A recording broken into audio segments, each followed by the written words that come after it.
오늘은 224페이지입니다.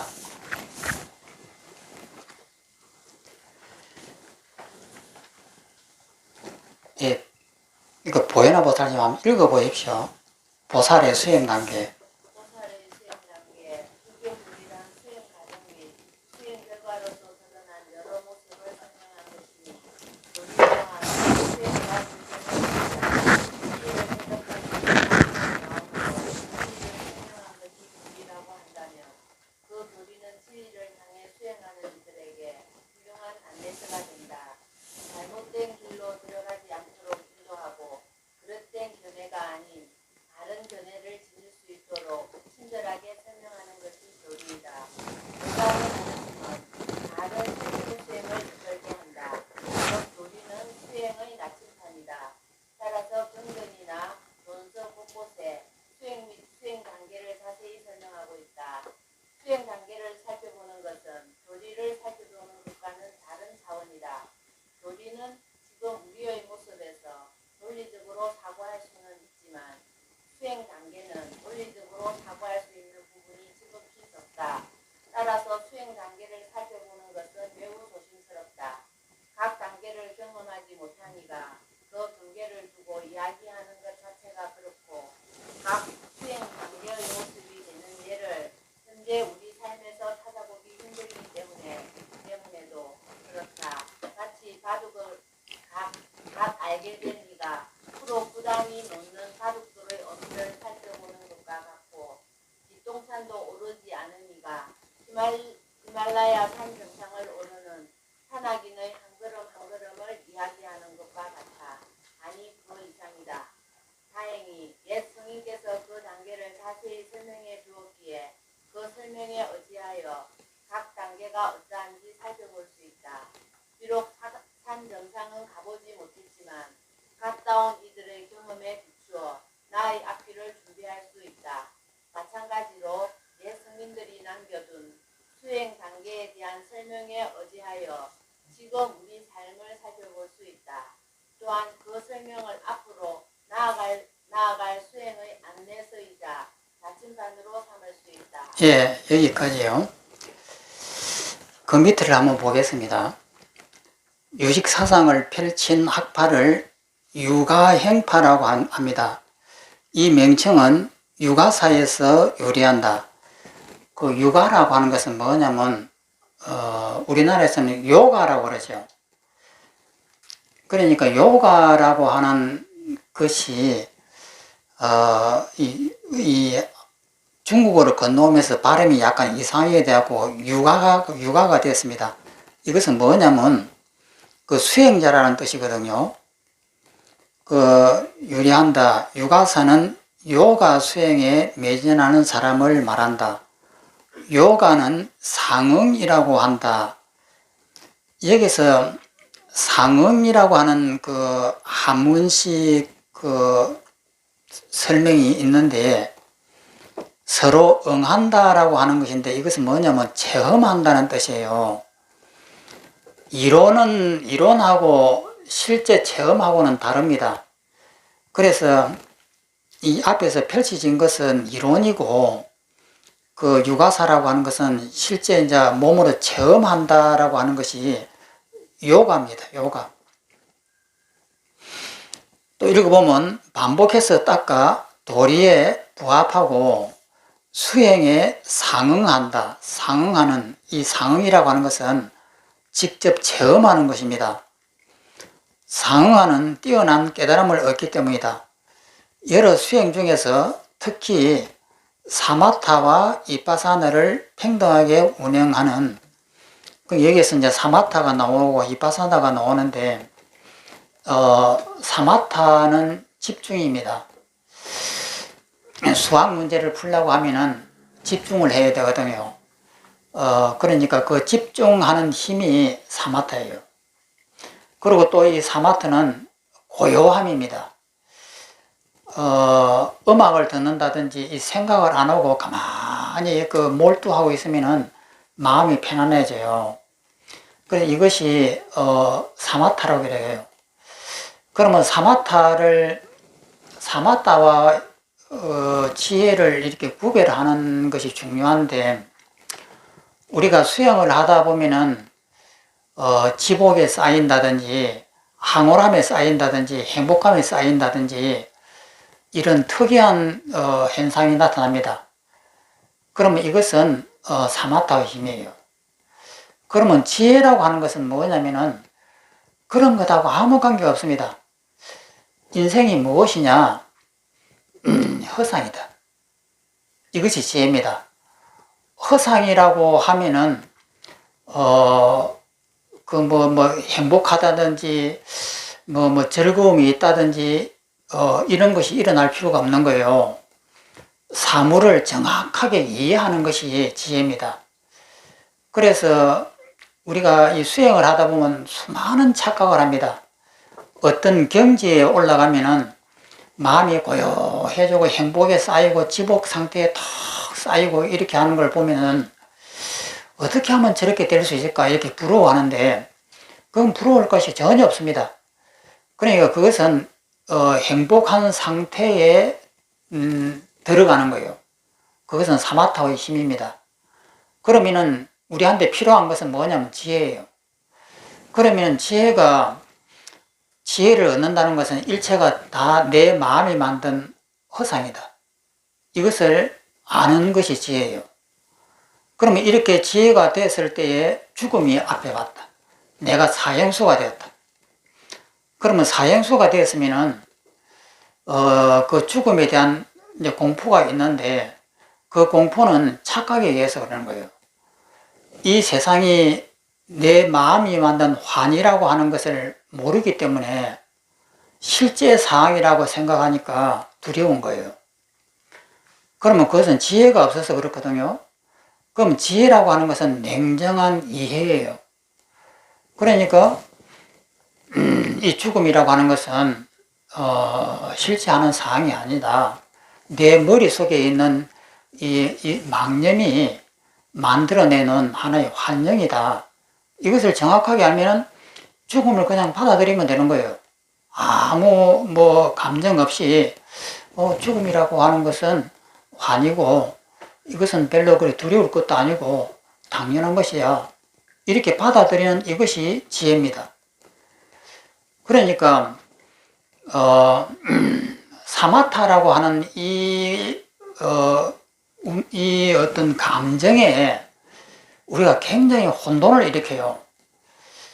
그래서 어떤 수행을 하다 보면은 거기서 일어나는 그 황홀함과 행복감 속에 쌓이는 이것을 최고라고 여기는 거예요. 그런데 그것은 최고가 아닙니다. 그것은 어느 순간에 몰입을 하다 보면은 오는 현상이에요. 그 현상은 왔다가 사라집니다. 그런데 지혜라고 하는 것은 왔다가 사라지는 것이 아니에요. 영원하게 내 마음속에 아는 것입니다. 그러니까 서가모니가 이 세상이 영원합니까? 영원하지 않습니까? 이것을 물은 제자가 있거든요. 그러니까 사람이라고 하는 것은 아라한은 영원하게 삽니까? 아니면 죽습니까? 이런 것을 물었습니다. 그러니까 서가모니는 침묵을 했어요. 대답을 안 하고 입을 딱 다물어 버렸습니다. 그러면 우리 생각에는 왜 입을 다물지? 영원하면 영원하다든지 아니면 아니라든지 이렇게 대답을 해야 옳지 않는가? 이렇게 생각하는 거예요.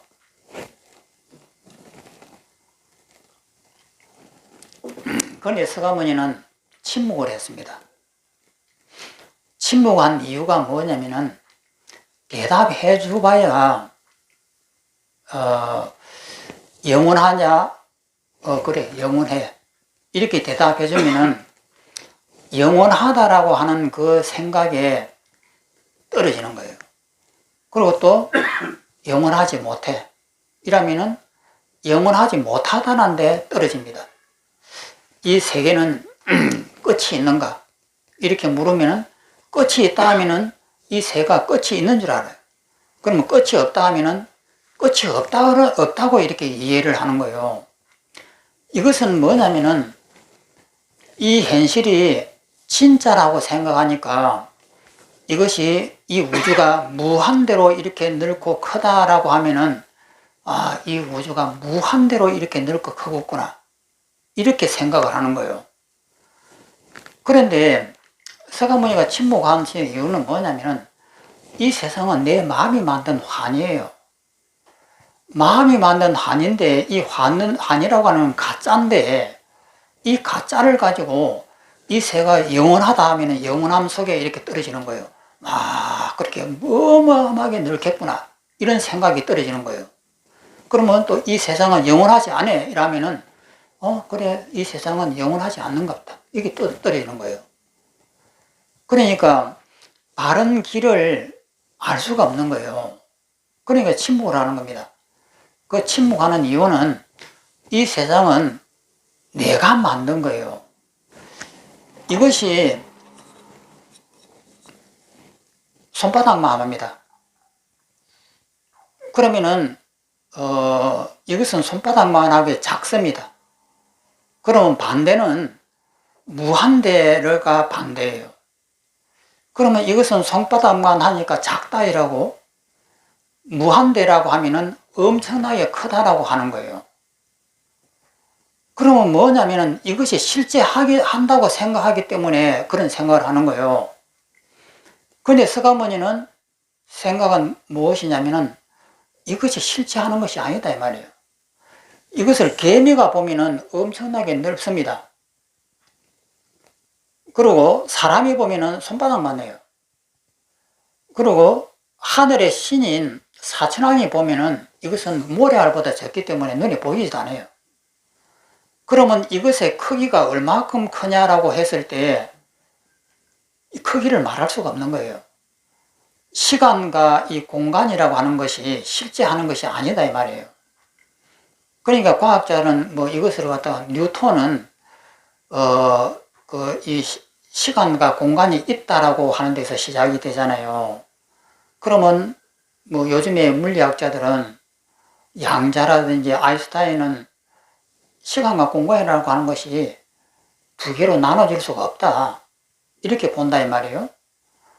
그러면 뉴턴의 방식으로 본다면은 이 세상은 우리 눈에 보이는 대로 이것은 작고 이 천장은 넓고 이렇다고 본다 이 말이에요. 그런데 아인슈타인이 보면 그것은 아니다 이거예요. 시간과 공간이라고 하는 것은 상대성이다. 누가 보느냐에 따라서 크기도 하고 누가 보느냐에 작기도 하다.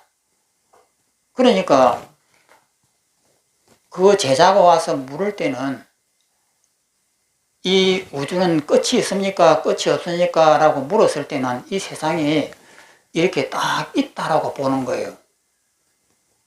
있다라고 보니까 그 사람한테 이 세상은 어떻다라고 말해줘 봐야 못 알아듣는 거예요. 그러니까 뉴턴의 방식으로 과학을 설명을 하고 그것을 이해하는 사람한테 아인슈타인식으로 설명을 해봐야 아무 의미가 없는 거예요. 그러니까 서가모니는 침묵을 했단 말이에요. 그래서 여기서 나오는 지혜라고 하는 이것은 죽음이 실제 한다라고 생각하니까 두려움이 있는 거예요. 그런데 죽음이라고 하는 것은 실제 하는 것이 아니다 이 말이에요. 우리 마음이 만든 가치관이에요. 그러니까 이것이 마음이 만든 환이라고 하는 것을 정확하게 아는 것이 지혜예요. 정확하게 알면은 그 죽음에 두려워할 필요가 없는 것이에요. 그러면 지혜라고 하는 것은 뭔 이렇게 지복에 쌓인다든지 황홀함에 쌓인다든지 이런 거하고는 아무 관계없이 사물을 정확하게 이해하는 것이 지혜입니다. 그래서 이 사마타와 이것을 그 선정과 지혜를 정확하게 이해를 해야 된다 이 말이죠.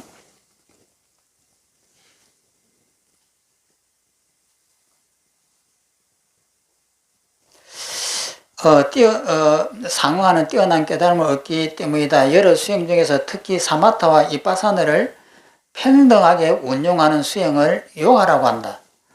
이러한 요가 수행으로 유식을 체험하고 마음을 중심으로 교리를 체계하였다. 그러니까 마음을 중심으로 해갖고 이 세상은 전부 다 내 마음이 만든 것이야 라고 이렇게 교리를 체계하였다. 따라서 유식의 도리를 이해하기 위해서는 실천이 함께 해야 한다. 실천을 안 하고 이해만 해봐야 무슨 소용이 있나요?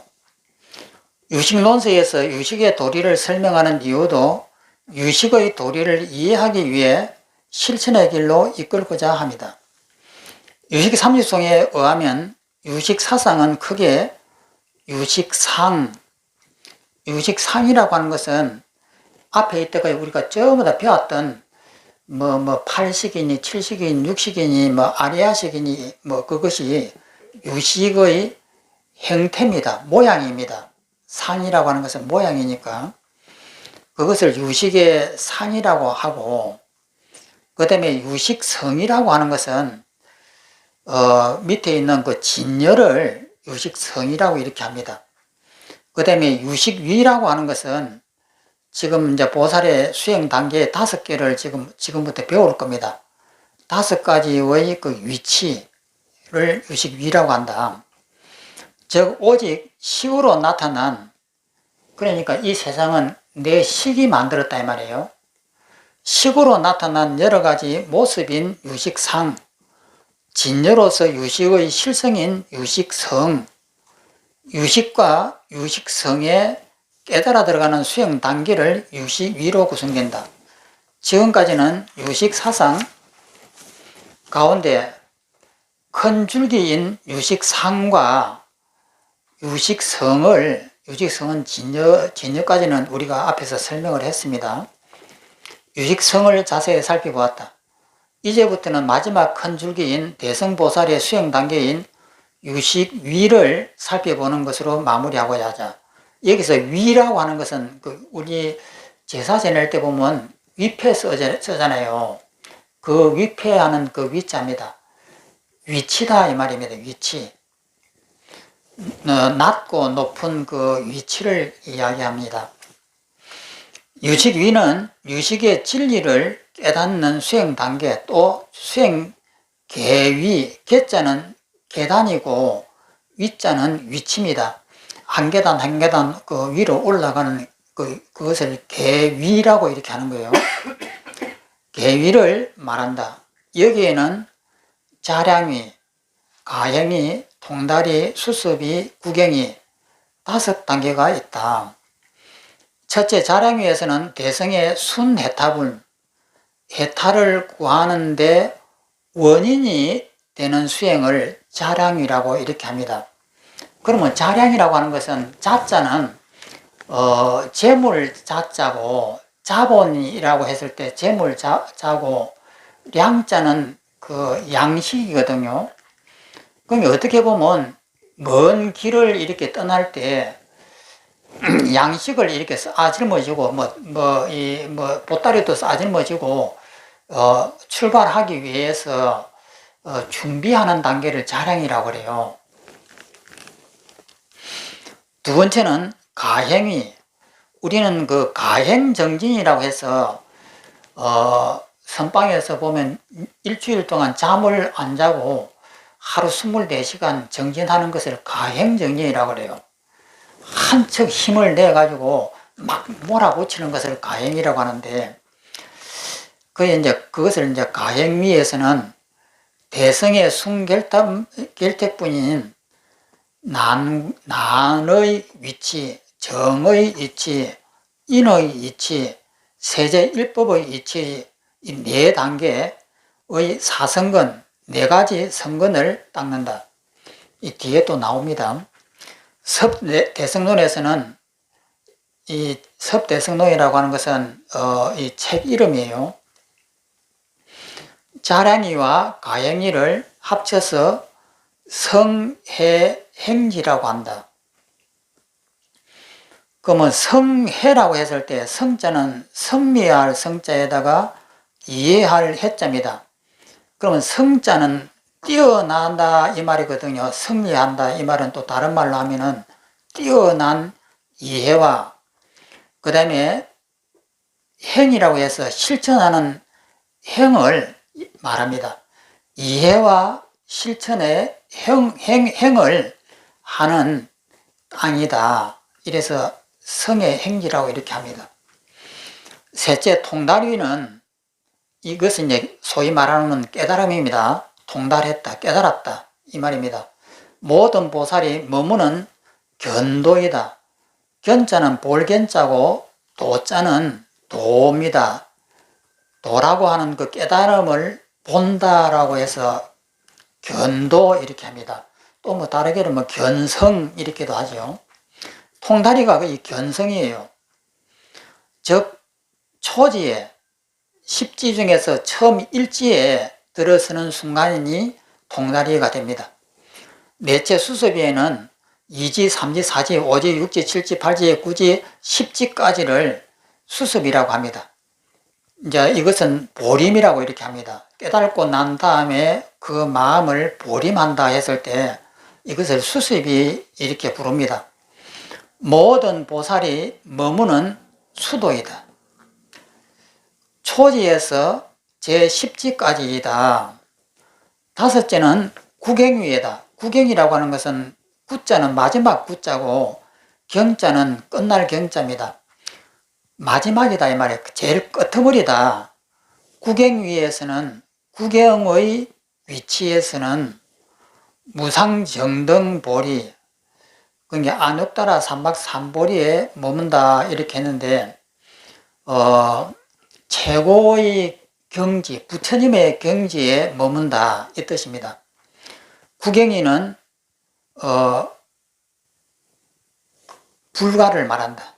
마지막에 부처님 된 것을 말한다. 이러한 보살 수행의 5단계를 간단하게 살펴보면 다음과 같다. 모든 보살은 유식상과 유식성에 대해 자랑위에서 능히 깊게 믿고 이해한다. 자신의 역량을 도와 이익되게 하여 비로소 그 결과에 이르기 때문에 자랑이라고 한다. 자랑위에서 역시 번뇌를 조복하고 제거하지만 번뇌를 많이 제거하는 것은 아니다. 신해, 믿음과 이해, 확신과 이해가 처음으로 더욱 증가함으로 단지 신해를 부각하여 설명한다. 그러니까 뛰어난 이해력이 생긴다 이 말이에요. 자랑위에서는. 그 다음에 이제 가행위에서 능이 점차 번뇌를 조복하여 제거하고 곧 무분별지를 이끌어 일으킨다. 그런데 완전한 무분별지는 이제 이루지 못합니다. 그 다음에 통달위에서 이제 무분별지가 이루어집니다. 통달위에서 여실하게 통달한다. 이때 비로소 무루의 지혜인 무분별지를 일으켜 실상을 정득하기 때문이다. 무분별지는 무엇을 하냐면은 우리의 생각을 전부 다 개체를 해갖고 공으로 만들어버린 것이 무분별지입니다. 그 다음에 수습위에서 이치대로 자주 닦고 익혀 장애를 조복하거나 단절한다. 그러니까 통달위에서 깨달음을 얻고 깨달음을 얻었지만은 이 습관이 아직 다 이렇게 조절이 안 됐습니다. 처음에 우리가 깨닫고 난 다음에 이것이 허상이라고 하는 걸 알았다 하더라도 그것이 24시간 사용되지 않습니다. 또다시 과거의 습관들이 막 올라와요. 올라와가지고 어느 순간에 내가 이 세상이 모두가 꿈이고 환이구나, 나는 이제 죽어도 괜찮겠구나 하는 이 마음이 탁 생긴 거예요. 생기자마자 나라고 하는 것도 사라지고 이 세상이라고 하는 것도 사라지면서 일체가 다 환이다라고 하는 것을 명확하게 봤습니다. 봐가지고 그 당시에는 죽어도 괜찮은 거예요. 전혀 꺼리낌이 없고 하나의 솜털처럼 내 몸이 가볍고 아무런 이렇게 번뇌가 안 일어나요. 그렇지만 그것이 오래 가는 것은 아닙니다. 뭐 사람에 따라서는 1분 후에 그것이 사라져 버릴 수도 있고 어떤 사람은 1년씩 가는 사람도 있고 그렇지만은 그것이 영원하게 이어질 수가 없는 거예요. 그래가지고 또다시 내가 나옵니다.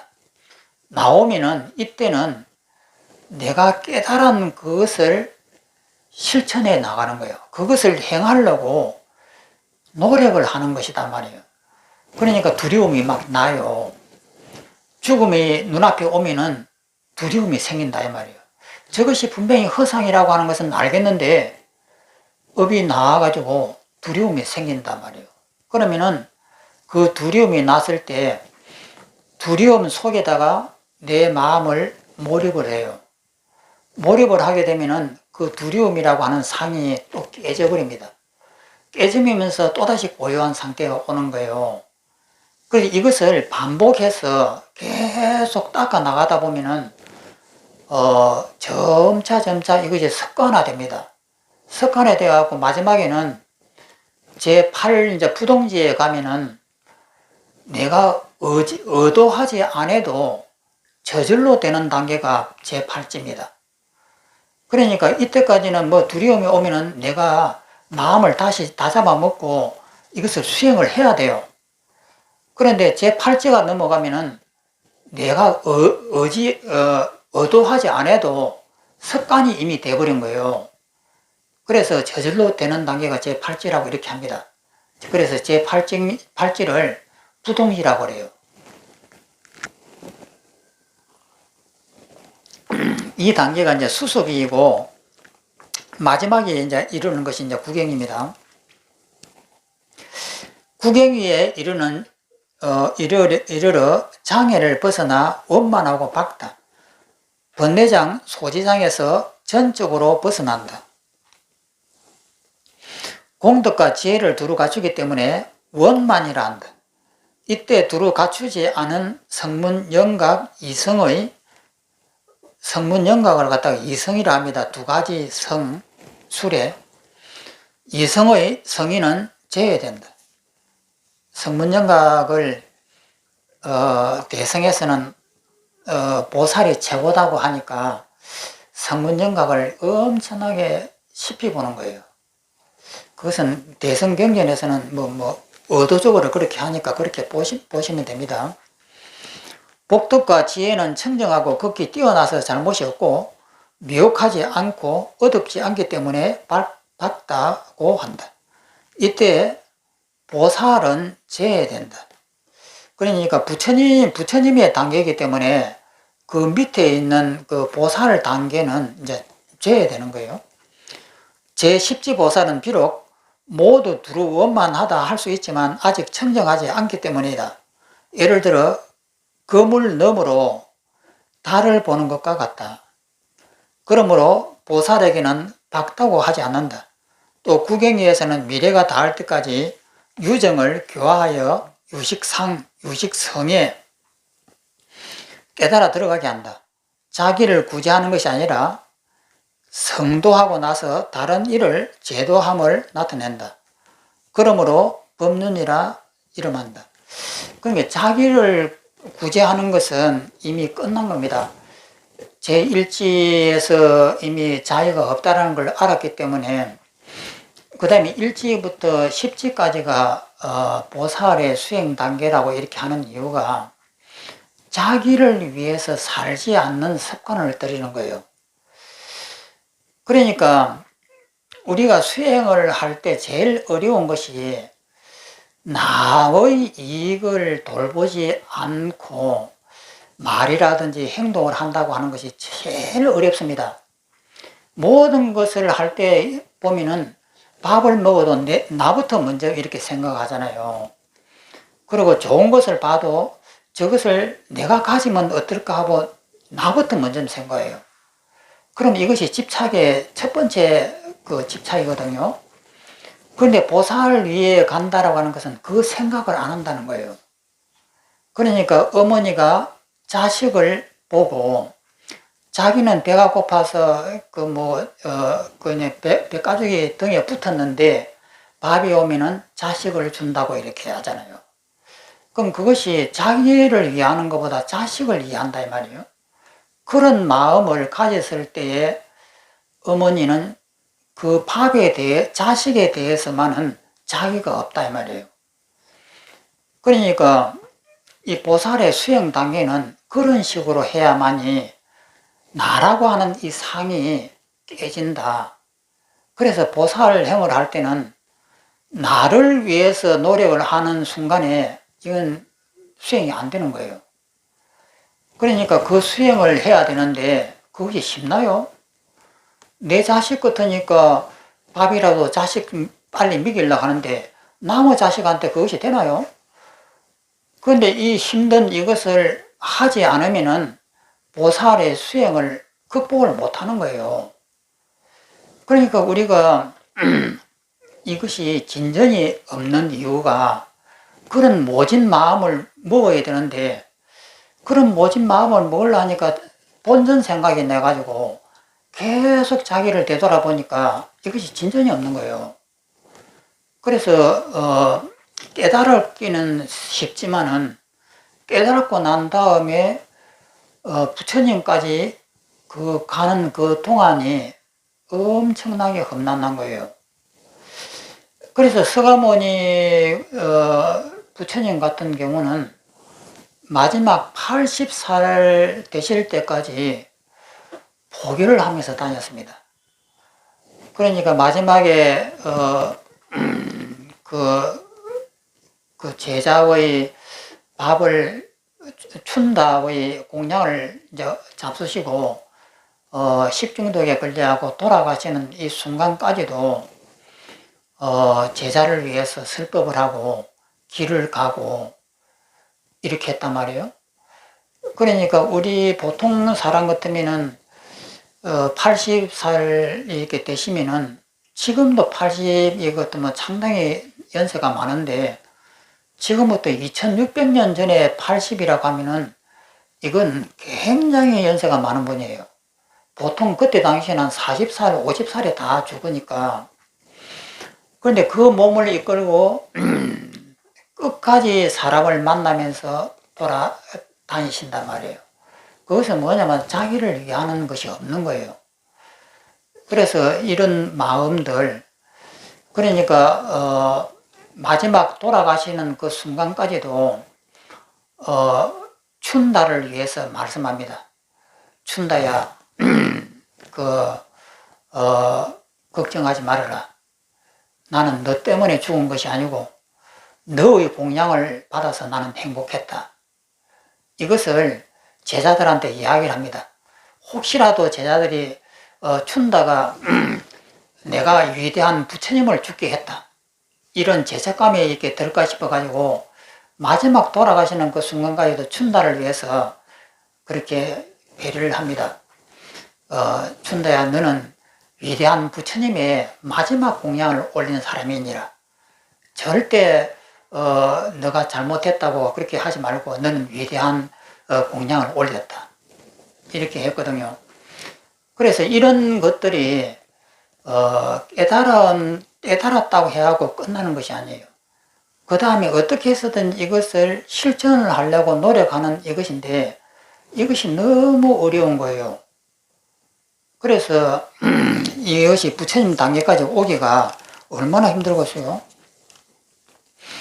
또 읽어보면 이제부터 성유식론 권 9와 권 10에 나타난 수행 계기에 대해 더 자세히 알아보자. 넘어갑니다. 그 다음에 이제 수행의 5단계.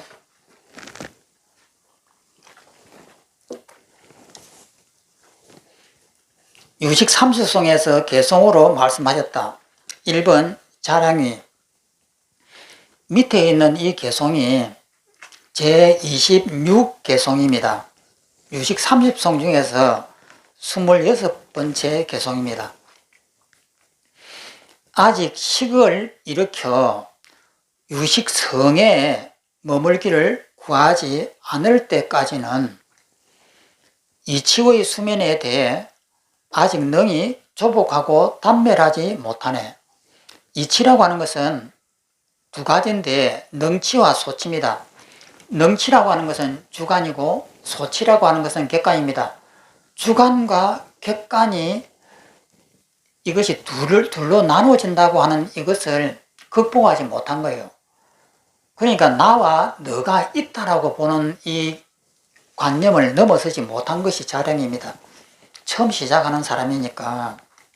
다시 보면 아직 식을 일으켜서 유식성에 머물기를 구하지 않을 때까지는 이치의 수면에 대해 아직 능히 조복하고 단멸하지 못했다. 주관과 객관이 이것이 하나라고 하는 것을 아직 모르는 거예요.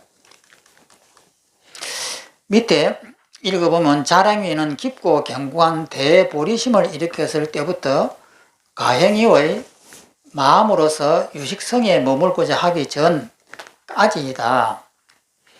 자랑이란 역량을 말한다. 보리, 그러니까 깨달음과 관련하여 일어난 것이다. 즉 자랑위는 보리의 원인이 되는 최초의 계획이다. 그러니까 보리라고 하는 것은 지혜인데 지혜를 얻게 되는 이제 처음에 첫 번째 단계다 이 말이에요. 자신의 역량을 도와 이익되게 하여 비로소 그 결과에 이르기 때문에 자랑이라고 한다. 그러니까 이것을 이런 한문식 이제 설명을 이렇게 들으면 잘 이해가 안 됩니다. 그러니까 여행을 떠나려고 하는데 제일 처음에 준비 단계예요. 그러니까 보따리를 쌀짐을 돈도 좀 호주머니에 넣고 밥솥도 좀 몇 개 구한다든지 뭐 텐트도 구한다든지 해가지고 지금 출발하려고 준비하는 것을 자랑이라고 합니다. 자랑이라 한다. 생사를 벗어나고자 대지혜를 얻고자 보리를 구한다. 이러한 무상정등 보리에 나아가기 위해 여러 가지 뛰어난 자량을 그 역량을 닦아 모은다. 또한 유정을 위해 유정이라고 하는 것은 중생입니다. 이슬 유자에다가 마음정입니다. 유정을 위해 해탈을 부지런히 구한다. 이로 말미암아 역시 순해탈분이라고 이름한다. 그러니까 순해탈분이라고 하는데 순자는 그 따를 순자입니다. 순조로울 순자인데 해탈을 따르는 것, 해탈에 들어간 것이 아니고 해탈을 이제 시작한다 이 말입니다. 순해탈분이라 이름한다. 순해탈분이란 이름은 열반에 연관하여 원인을 삼는다. 그러니까 열반이라는 결과를 들어가기 위한 첫걸음을 원인이라고 이렇게 하는 거예요. 열반을 해탈이라 한다. 부지런히 해탈을 구하는데 이 수행이 어긋나지 않기 때문에 순이라고 하는 이 글자가 따를 순자입니다. 순조롭다, 따른다, 이러한다. 이때 분이란 원인이라는 뜻이다. 즉 순해탈분은 해탈에 따르는 인이 된다. 이것을 순해탈분을 해석을 하면은 해탈에 따르는 인 이렇게 이제 해석할 수 있는 거예요. 옛날의 뜻이다. 자랑위에서 순해탈분을 닦는다. 자랑위의 보살은 원인과 선우, 선자는 착갈선이고 우자는 벗입니다. 좋은 벗, 그 다음에 자학의 의지력, 그 다음에 자량의 네 가지 뛰어난 힘에 의해 유식의 도리를 깊게 믿고 이해한다. 여기서 대성의 가르침을 많이 듣고 훈수하여 상숙감이 법문 많이 듣는 것이 원인이 된다 이 말이에요. 인력이라고 한다. 현세에 출현하신 무량한 재불보살을 만남이 선우력이다. 그 부처님 말씀을 듣고 부처님을 만나고 이제 도를 아는 사람을 만나고 하는 것이 이 선우력이라고 하는 거예요. 선우라고 하는 것은 착한 벗이다 이 말입니다. 선우력이다. 한결같은 결정된 뛰어난 결단을 얻음이 자기력이다. 내가 이 공부를 하겠다라고 이렇게 결심을 하고 마음에 딱 다짐을 하는 것이 자기력이다. 이미 여러 성건을 모았기 때문에 복덕과 지혜 자량을 잘 닦음이 자량력이다. 도를 얻으려고 수소문도 하고 책도 보고 이러면서 많이 이렇게 그 양식을 이렇게 모아 놓는 거예요. 이런 것이 자량이다. 따라서 첫째 힘은 직접적인 원인이고 둘째 힘은 간접적인 조건이고 셋째 힘은 결정된 행을 닦음이고 이것이 이제 인력, 선우력 이것이 자기력이고 네 번째 힘은 성근의 모험이기 때문에 자량이라 그래서 자량보살이라고 한다. 비록 유식의 도리에 대해서 신뢰했지만 이해는 했지만 자량 위에서 아직 능치 소치의 공을 요달하지 못했다. 능이라고 하는 것은 주관이고 소치라고 하는 것은 객입니다. 그러니까 주관과 객관이 내 마음이 만든 가짜라고 하는 사실을 아직 모르는 거예요. 그것이 공하다고 하는 것을 요달하지 못한다. 여기서 능치, 소치는 견분과 상분으로, 견분이라고 하는 것은 보는 쪽인 주관이고 상분이라고 하는 것은 대상입니다. 상은 대상이에요. 견은 보는 볼견자에서 견분이에요. 견분은 주관이고 상분은 대상이다. 상분으로 이해도 무방하다. 견분은 능이 취하는 주체이기 때문에 능치이고 그게 주관이고, 상분은 취해지는 대상이기 때문에 객관이다 이 말이에요. 때문에 소치이다. 그러니까 능은 주관, 소는 객입니다. 이와 같이 능치와 소치가 전부 다 공하다고 하는 공을 요달하지 못함으로써 이치에서 이끌어진 수면에 대해, 수면이라고 하는 것은 번뇌예요. 너와 내가 있다라고 하는 이 생각 때문에 그것에 대한 집착이 생긴다 이 말이에요. 그것이 수면입니다. 수면에 대해 아직도 대부분 조복하거나 단별하지 못하여 이치 현행을 일으키게 된다. 그러니까 자량이라고 하는 이제 처음 출발하는 입장에서 주관과 객관이 다 공하다라고 하는 것까지는 이해할 수가 없는 거예요. 또 한편 개성에서 이치란 말은 이치의 치를 나타낸다. 이치, 능치, 소치가 바로 치는 아니다. 어타기성과 변계소유성의 관계를 생각하면 된다. 능치성과 소치성을 집착하여 취착하는 것이 문제가 되기 때문이다. 그러니까 변계소유성이 문제다 이 말이에요. 개성에서 이치의 종자를 이치의 수면이라고 한다. 여기서 수면이라고 하는 것을 왜 수면이라는 단어를 썼느냐는 거예요. 이것을 번뇌를 말하는데 번뇌라고 하면 될 텐데 왜 수면이라고 했을까? 이 번뇌는 내 머릿속에 잠재되어 있습니다. 마치 잠자는 것처럼 내가 번뇌를 안 일으켜도 내 머릿속에 이 번뇌가 이렇게 숨어져 있는 거예요. 그러면서 이것을 딱 보면은 이건 둥글다 하고 바로 튀어나옵니다. 그러면 내 마음속에 있는 이 수면이라고 하는 이 번뇌를 수면이라고 하는 이유는 내 머릿속에 있는 기억 종자가 나도 모르는 사이에 들어가 있는 거예요. 그러면 이걸 딱 보면서 이것은 둥글다 이렇게 하는 거예요. 자기도 모르게 튀어나옵니다. 그래서 이것을 수면이라고 이렇게 표현한 거예요. 번뇌라고 하면 좋을 텐데 그래서 이 수면이다, 잠재되어 있다 이런 뜻이에요. 수면이라고 한다. 잠자는 것처럼 수면이라고 한다. 유정을 따라서 장식 제8식에 잠기고 있고 이것을 수면이라고 하는 그 해석입니다. 유정이라고 하는 중생인데 중생을 따라서 제8 아리아식 속에 잠자고 있다. 딱 잠자면서 엎드려 갖고 있는 거예요. 이 기억 종자가. 그러다가 이제 바깥에 자극을 받으면 탁 튀어나오기 때문에 그것을 번뇌라고 이름하지 않고 수면이라고 이렇게 이름을 했다 이 말이에요. 혹은 유정을 따라서 잘못을 더하기 때문에 수면이라고 한다. 계속해서 자기도 모르는 소리에 잘못을 한단 말이에요. 내가 하고 싶어서 하는 것이 아니에요. 그러니까 저 칠판을 보면서 내가 뭐 이 칠판을 사각형이라고 보고 싶어서 봅니까? 자동으로 튀어나오잖아요. 그러니까 내가 하고 싶지 않더라도 이렇게 튀어나오는 거예요. 잘못을 더하기 때문에 수면이라고 합니다. 면이라고 하는 것은 정의 뜻이다. 예를 들어 잠을 즐길수록 잠이 더 늘어나는 것과 같다. 이 면이라고 하는 것은 수면이라고 하는 잠잘면이잖아요. 꽃 이치의 습기는, 능치와 소치의 습기는 소지장과 번뇌장이다. 소지장이라고 하는 것은 바깥 대상이 실제로 내 마음 바깥에 있다라고 하는 것이 소지장이고, 번뇌장이라고 하는 것은 나가 있다고 하는 것이 번뇌장이에요. 그러니까 우리가 이 능치와 소치라고 하는 주관과 객관은 있는 것이 아니에요.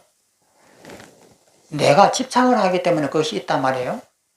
그런데 집착을 탁 놓아버리는 순간에 내 몸이 사라집니다. 내 몸이 사라지고 앞에 있는 대상들이 사라져요. 그래서 이것을 우리가 체험을 하게 돼요. 체험을 하게 되면은 내가 없으니까 지금 이 자리에서 죽는다 하더라도 두려움이 없는 거예요. 그러니까 이것을 우리가 눈으로 직접 확인이 돼요. 그래서 전번에 그 박문호 교수의 그 강의 속에서도 깨달음을 얻게 되면은 거기서 이 바디가 사라지고 이렇게 되어 있잖아요. 그게 바디라고 하는 것이 내 몸을 바디라고 하잖아요. 내 몸이 사라지고 그 다음에 눈앞에 있는 이 대상들이 전부 다 사라진다. 그것을 과학적으로 이렇게 증명을 했더라고요. 그래요. 과학에서 얻은 부위를 갖다가 이렇게 딱 차단을 하면은 내 몸에 대한 지각이 사라져 버린대요. 그리고 얻은 부위를 딱 차단을 하면은 대상이 사라진다. 뭐 이렇게 과학적으로 증명을 했더라고요. 그런데 이것이 실제로 그렇게 된단 말이에요. 내 집착을 놓아버리는 순간에 내 몸이 사라져 버려요. 그리고 대상도 없어지고. 그러니까 어떤 죽음이 온다든지 뭐가 온다 하더라도 죽을 내가 없는 거예요.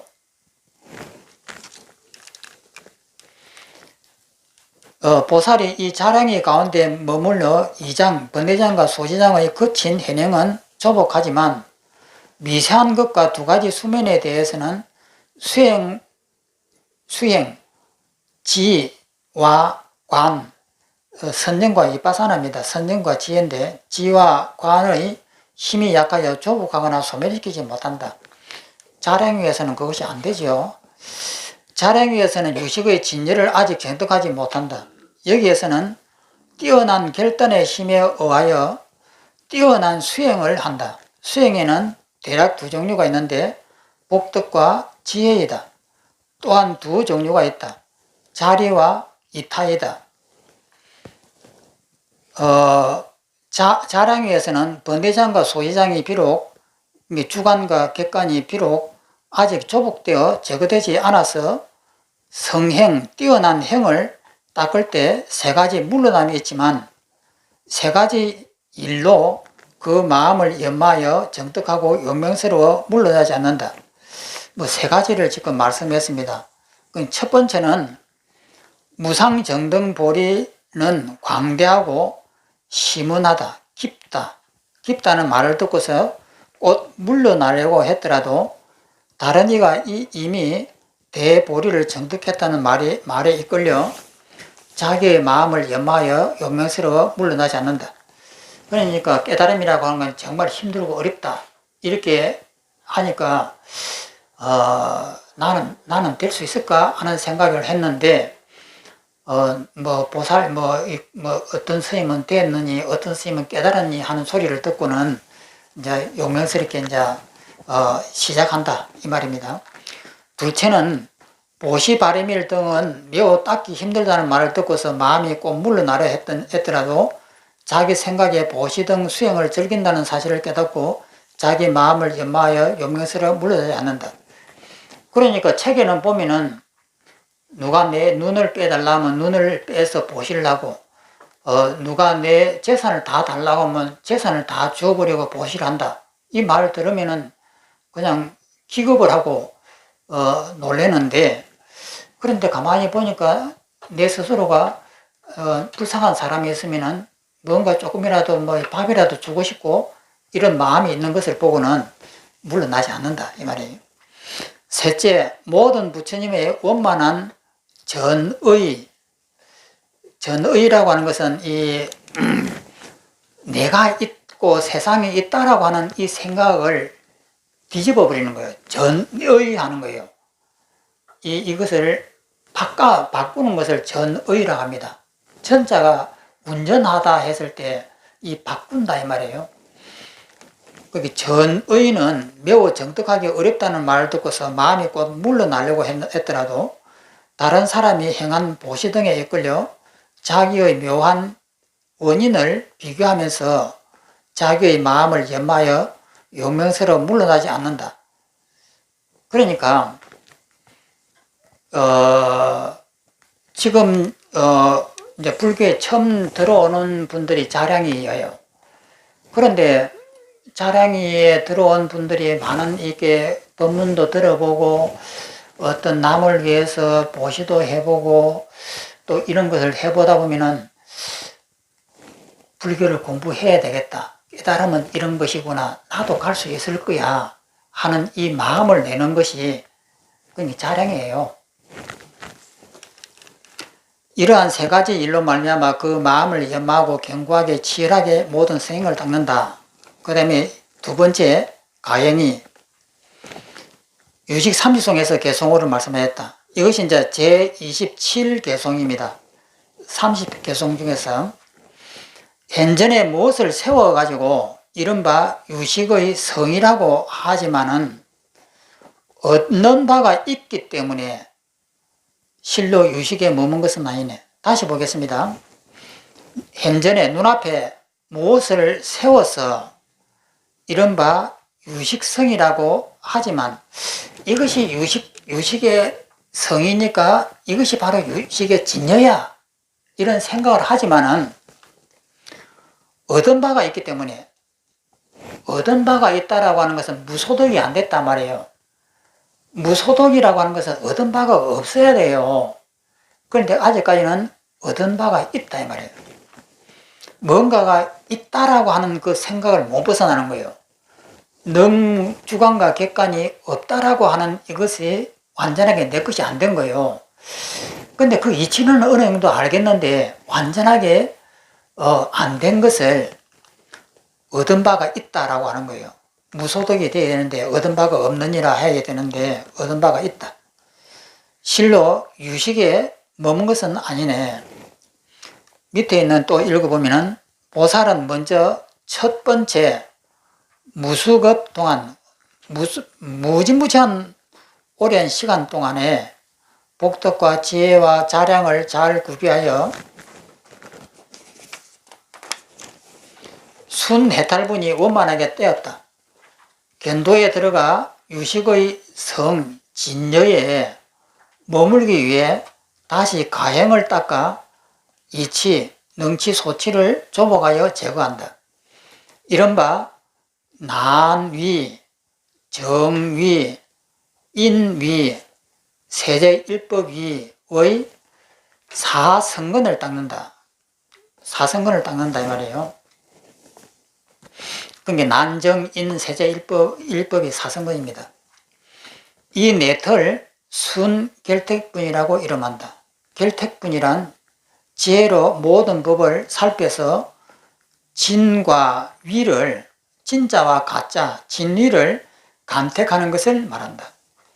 결택은 지혜를 말하고 분이라고 하는 글자는 지분의 뜻이다. 결택분이란 결택의 한 부분에 해당된다는 말이다. 이 네턴 진실로 결택분에 따라 나아가기 때문에 순결택분이라고 한다. 또한 견도에 가깝기 때문에 가행이라고 이름한다. 동다리가 견도인데 견도에 가깝다 이 말이에요. 가행이란 견도에 이르기 위해 공력을 더하여 한층 더 가행을 한다. 힘을 꽉 쓰는 것을 가행이라고 합니다.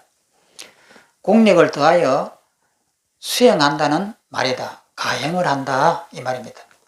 물론 앞의 자량위에도 가행의 뜻이 있다.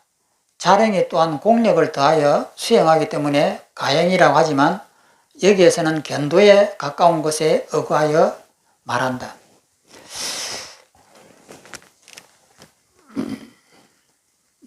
재미있습니까? 깝깝하죠?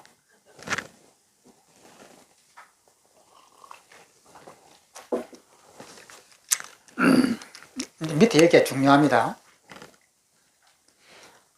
난, 그 첫 번째 위, 정, 두 번째, 인, 세 번째, 세제일법, 네 번째입니다. 등의 네 가지 법은 사심사관과 네 가지 심사입니다. 심자는 찾을 심자고 사자는 생각한다입니다. 그러면 심사라고 하는 이 말은 뭐냐면은 사유한다는 뜻이에요. 분석하고 사유하고 이렇게 따지고 들어가는 것을 심사라고 합니다. 그러면 사심사관을 어떻게 하느냐 하는 것이 밑에 나옵니다. 그 다음에 사여실시간 내에 의거하여 세운다. 그 다음에 이 네 가지 여실지관이라 했는데, 여실이라고 하는 것은 여자는 같을 여자이고 실자는 실제입니다. 실제와 같이 이것을 여실이라고 이래요.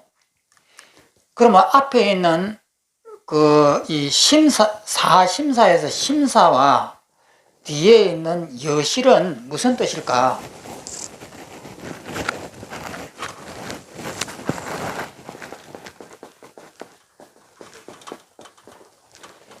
이것은 이제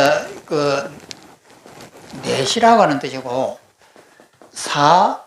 사여실관, 이것도 이제 이 네 가지라는 뜻이고, 그러면 심사와 여실이에요. 심자는 찾을 심자, 사자는 생각할 사자. 그리고 분수하고 찾고 생각을 해서 뭔가를 갖다가 구하려고 찾아 헤매는 것을 심사라고 합니다. 그러면 여실이라고 하는 것은 뭐냐면 같을 여자,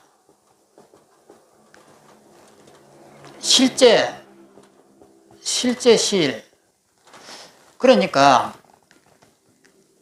실제와 같이, 이 말은 뭐냐면 이것은 생각으로 미움이라고 하는 것이 뭘까 이렇게 찾아보는 거예요. 그 미움이라고 하는 것은 내 몸이 있어서 상대가 미운 거예요. 상대가 나를 너 바보야 라고 하면은 내가 있어서 그렇거든, 나를 지키려고 하는. 그래서 이것이 분석하고 찾아보면은 미움이라고 하는 것이 허상이구나 이렇게 아는 것이 사심사관입니다. 그러면 이렇게 안다라고 한다고 해서 내가 내 것이 되는 것은 아니에요. 그러면 여실지관이라는 것은 실제 가치, 미움이 허상이라고 하는 것을 실제처럼 내가 느끼는 거예요. 그러니까 누가 내 목을 자르려고 한다. 그러면은 이치로서는 내 목이라고 하는 것은 전부 다 허상이고 지수화풍으로 만들어주고 뭐라고 이렇게 할 수가 있습니다. 그렇게 하는 것은 심사예요. 그런데 실제 내 목을 자르려고 하니까 무서워지는 거예요. 그러면 여실이라고 하는 것은 뭐냐면 체험이 됐다 이 말이에요. 내 것은, 내 목은 이것은 허상이야 하는 것이 내 마음에 다 깊이 뿌리 박혀 있는 거예요. 이것을 여실관이라고 이렇게 합니다.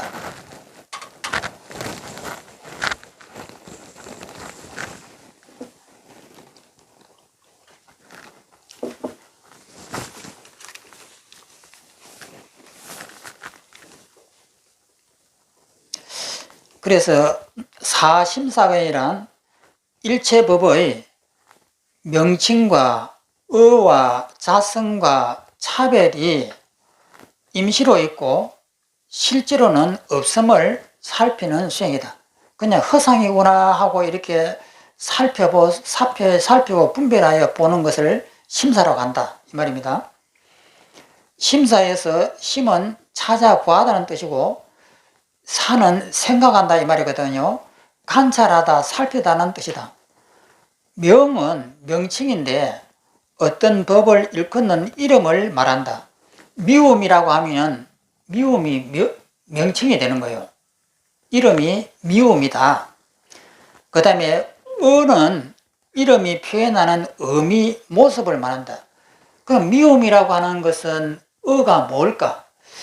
미움이라고 하는 것은 나를 모독을 해줬기 때문에, 모독을 했기 때문에 내가 미움이 일어나는데, 이 미움의 그 의미를 말하는 거예요. 그 다음에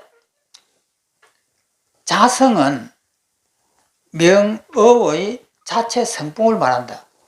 자성이라고 하면 미움이라고 하는 이것은 어떤 성질일까? 이것은 감정이다 이 말이에요. 그러니까 물은 축축한 것이 물의 그 습성이에요. 물이라고 하는 것은 이 그릇에 담으면은 둥글고 바다에 넣으면 넓고 폭포수에 떨어지면 이게 가루처럼 흩날리고 이런 것이 아니고 그런 것은 이제 명과 어고, 성이라고 하는 것은 물의 성품은 습성이에요. 축축한 것. 이것처럼 미움의 성품은 그 미운 그 감정이거든요. 그것을 이제 성이라고, 자성이라고 하는 거예요. 그 다음에 차별은 명과 어의 차별. 그러니까 미움하고 사랑하고는 차별되잖아요.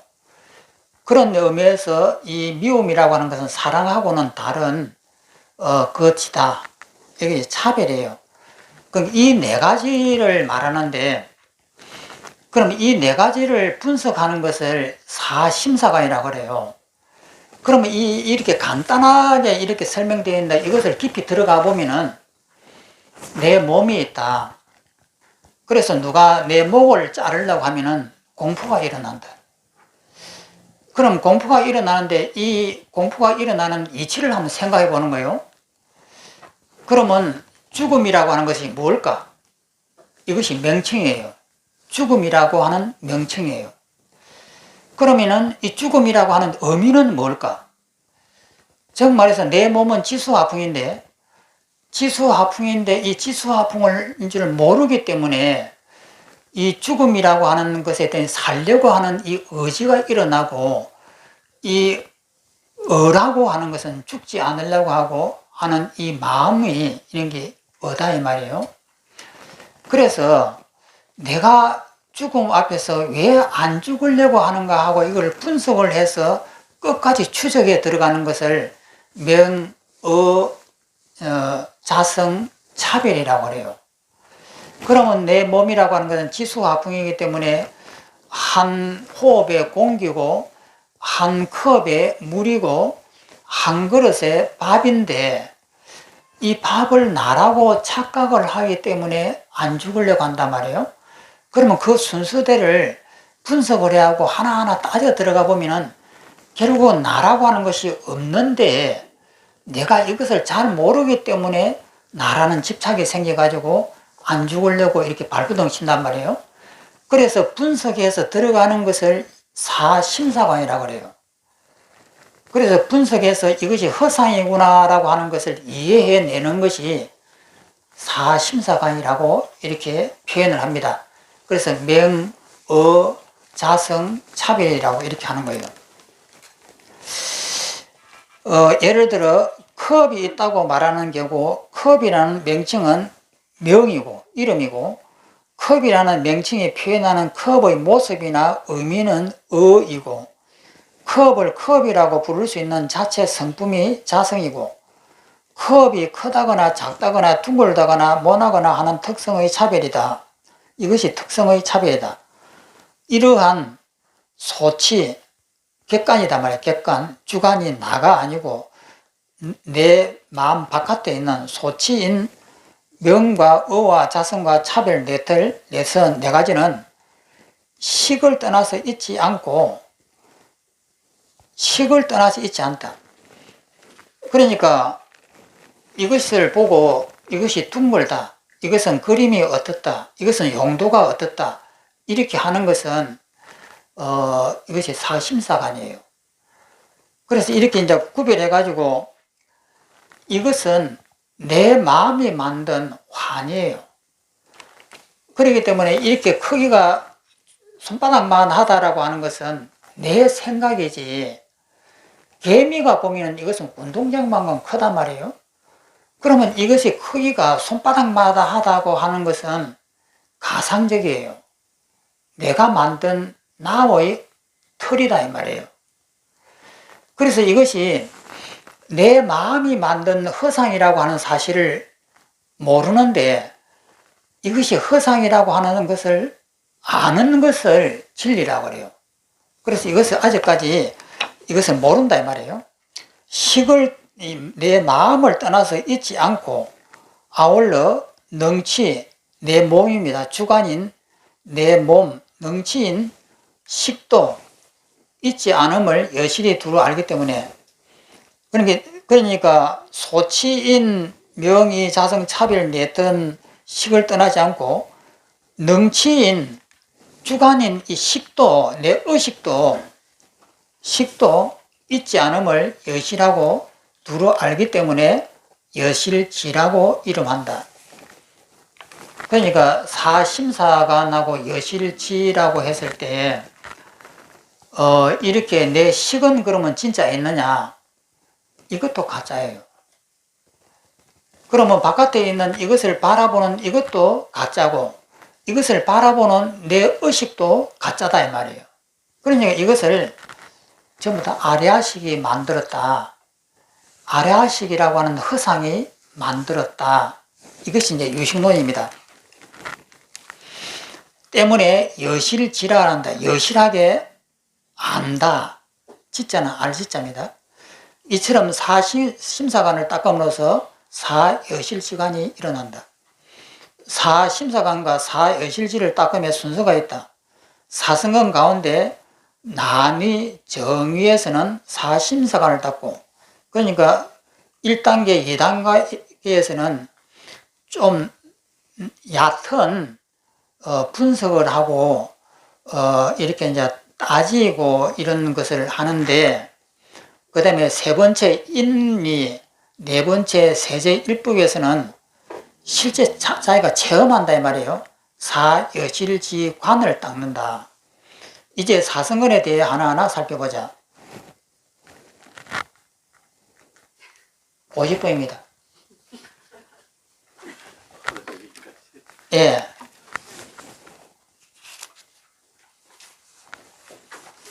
이런 거 하려면 굉장히 지루하죠.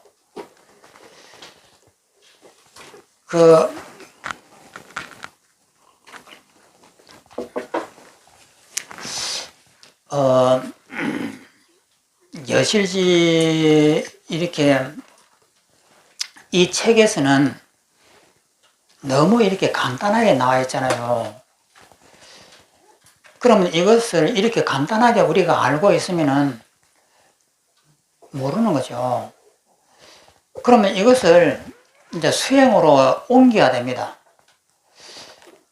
그래서 이 수행으로 옮길 때 유식의 수행법은 뭐냐는 거예요.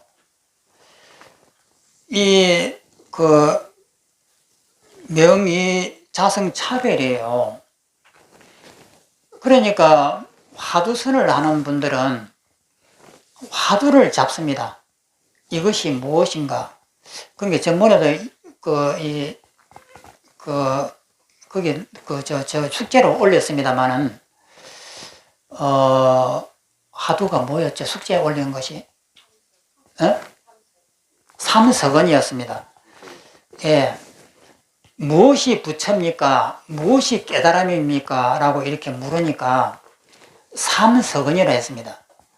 그러니까 삼석언이라고 하는 것은 305설 무게에다 달아보면은 3건이 나와요.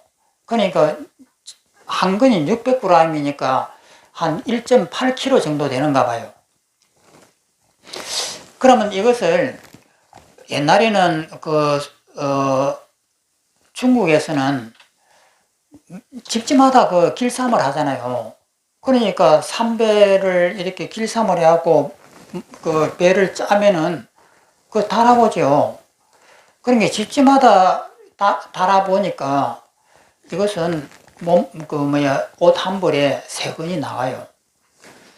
그러면은 무엇이 깨달음입니까? 라고 물으니까 305세 무게가 세근이니라 이랬단 말이에요. 그러면 이 말이 무엇이냐? 우리가 다 아는 일상 생활이 바로 깨달음이다 이 말이에요. 그러면 이 말을 들으면은 그래 맞아 나 이제 이해했어 이렇게 되면은 그거는 바보예요. 자기 수행을 망치려고 작정을 한 사람 아니면은 그렇게 하면 안 되는 거예요. 그러면 이 문제를 생각을 해야 돼요. 왜 깨달음이 이것은 둥글다. 깨달음이 무엇입니까? 하니까 그것은 둥근이라 이랬단 말이에요. 이것이 둥근 것이 깨달음하고 무슨 관계가 있어요? 그러니까 이것을 모르니까 고민을 하는 겁니다. 죽기 살기로 고민을 해요. 이것이 무슨 말이지? 깨달음이라고 하는데 이것이 둥글다? 이것이 무슨 연관이 있지? 이렇게 죽기 살기로 이 문제에 매달리는 거예요. 그러면 여기에 몰두를 하게 되면은 누가 바깥에서 전쟁이 벌어져도 관심이 없는 거예요. 오직 내 관심은 이것밖에 없는 거예요. 누가 와서 내 집에 무엇을 훔쳐간다고 해도 나는 관심이 없는 거예요. 오직 이것만이 관심이 있는 거예요. 누가 와서 너는 바보야라고 하고 누가 와서 뭐라고 해도 그게 관심을 안 가지는 거예요. 오로지 이것밖에 관심이 없는 거예요. 이렇게 관심을 여기에다가 집중을 하다 보면은 누가 와서 너 바보야 해도 그냥 그래. 누가 와서 너 나쁜 놈이야 해도 그래. 전혀 거기에 관심을 안 두는 거예요. 그렇게 1년, 2년, 3년, 5년, 10년을 이렇게 지나다 보면은 세상 문제에 대해서 전체 관심이 없는 거예요. 관심이 없이 되다 보면 누가 나를 갖다 칼로 들어가서 죽인다고 해도 그냥 바라만 보는 거예요. 그리고 오직 여기밖에 관심이 없는 거예요. 그렇게 되면 어떻게 되겠느냐?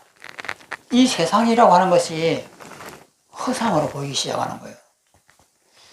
옛날에는 그냥 조금 뭐라고 말을만 해도 그냥 꼭 일어나고 내가 왜 뭐냐 하고 막 쏴붙이고 난리를 쳤는데 이제 그것이 없어져 버린 거예요.